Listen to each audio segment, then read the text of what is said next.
আনারুল আজিম আনার সাহেব খুন হলো ভারতে, ওনার মেয়ে ফেসবুকে বা আপনার ইয়ার সামনে এসে কান্নাকাটি করে বলল যে আমার বাবা বাবা মারা গেছে, ওনার অনেক কষ্ট লাগছে। তা আমার প্রশ্ন হচ্ছে, কিছুদিন আগে একটা ছেলেকে হত্যা করা হয়েছিল ওই গ্রামের, কে শুধু হত্যা না, হত্যা করছে এবং তার চোখ দুটো উপড়ে ফেলা হয়েছিল।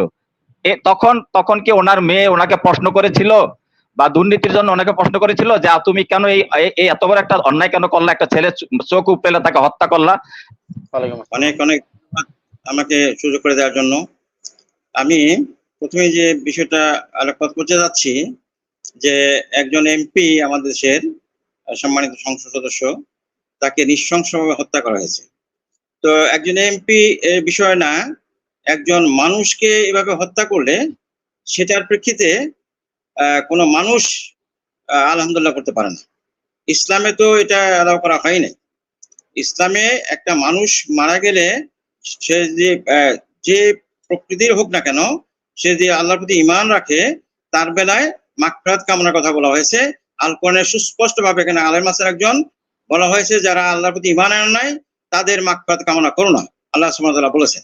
কিন্তু তাছাড়া এই যে আলহামদুলিল্লাহ পড়া, এটা জঘন্যতম অপরাধ ইসলামের দৃষ্টিতে এবং কঠিন পাপের কাজ, কারণ একটা মানুষ মারা গেছে। যে আমাদের সমাজে এখন দেখা যায় ফেসবুকে এই জিনিসটা খুবই দৃষ্টিকটু, যে আমরা অনেকের বেলায় দেখতে পাই যে আলহামদুলিল্লাহ পড়ে। আমাদের এই যে শাসক দলের জেনারেল সেক্রেটারি সাহেব, উনি গেছিলেন চিকিৎসার জন্য, সেখানে দেখলাম যে ওই অনেকেই তাকে নিয়ে এমন ভাবে এই কথাবার্তা বলেছে। আমাকে শুনতে পাচ্ছেন? যে শুনতে পাচ্ছি, আপনি প্রশ্নটা বলেন, দীর্ঘায়িত না করে প্রশ্নটা বলেন, দীর্ঘায়িত না করে প্রশ্ন বলেন।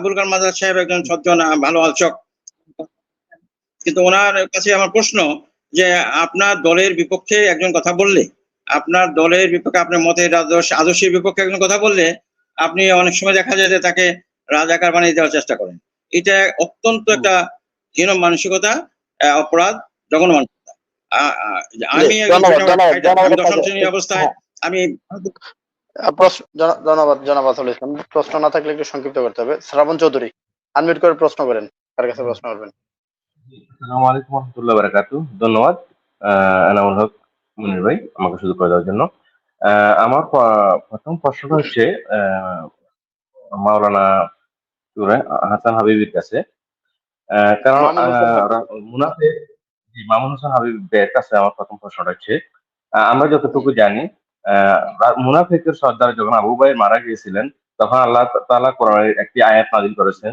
সে যে মুনাফিক ছিল দুনিয়াতে কেউ জানতো না, সরাসরি আল্লাহ কোরআনের আয়াতের মাধ্যমে তার নবীজিকে জানিয়ে দিয়েছেন তার জানাজা পড়া যাবে না। তো অতএব এখান থেকে আমাদেরকে অনেক কিছু, আমরা যদি অ্যানালাইজ করে অনেক কিছু বোঝা যায়। দুনিয়াতে আপনি মুসলমান হতে পারেন, কিন্তু আপনি কি মুনাফিক নাকি সত্যিকার মুসলমান, এটা আমরা এখন বোঝা যায় না। তবে কিছু কিছু কর্মের মাধ্যমে আমরা এটা বুঝতে পারি বা ধরে নিতে হয়। তো আসলে যে এমপি কথা নিয়ে আজকে আলোচনা হচ্ছে, আমি অবশ্যই এটা এটা নিন্দনীয় এবং খুবই দুঃখজনক ঘটনা। এটাকে আমি আসলে সাপোর্ট করি না। তবে হ্যাঁ, ওনার পত্র পত্রিকার মাধ্যমে ওনার যে ইয়াগুলো আসতেছে, মৃত্যু যে কারণগুলা, 1 নম্বর স্বর্ণ চোরাচালান, 2 নম্বর হলো নারী লবি।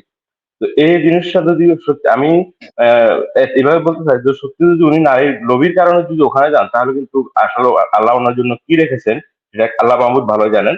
আমি এই বিষয়ে আর বেশি মন্তব্য করবো না। আমি ফখরুল ভাইকে বলবো, উনি আমার ফ্রেন্ডের মানুষ। আমি ওনাকে একটি কথা বলবো, ফখরুল ভাই দেখুন, আমি আপনাদের জানি আপনি অনেক ভালো টকশো, অনেক ভদ্র আচরণ করেন।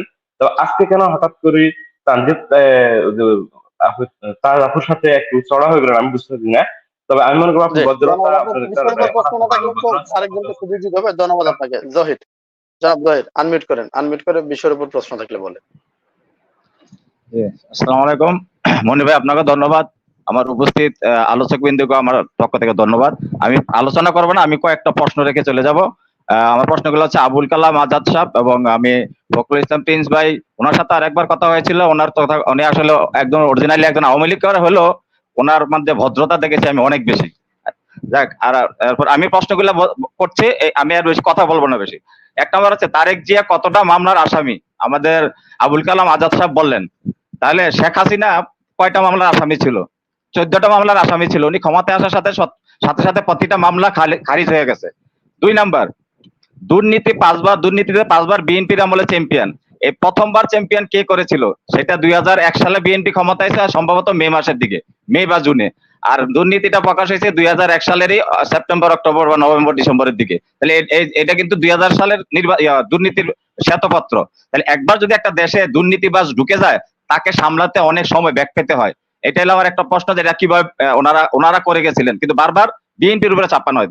3 নাম্বার হচ্ছে রুচিহীন কথাবার্তা কে বেশি বলেন আমাদের সংসদে? আমি প্রিন্স ভাই কিছু মনে করবেন, আমরা অত্যন্ত একজন ভদ্রলোক, আমি আপনার সাথে একবার কথা হয়েছিল।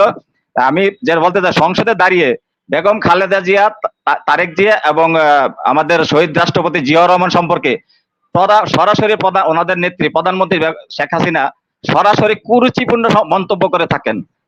এটার কি সদুত্তর দিবেন আপনি? এটা হলো একটা প্রশ্ন।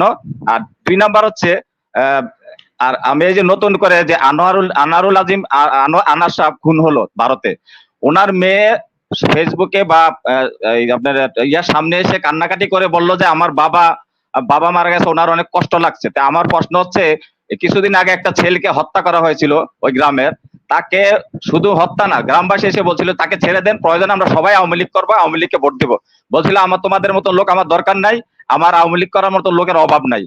তাকে শুধু হত্যা না, হত্যা করছে এবং তার চোখ দুইটা উপড়ে ফেলা হয়েছিল।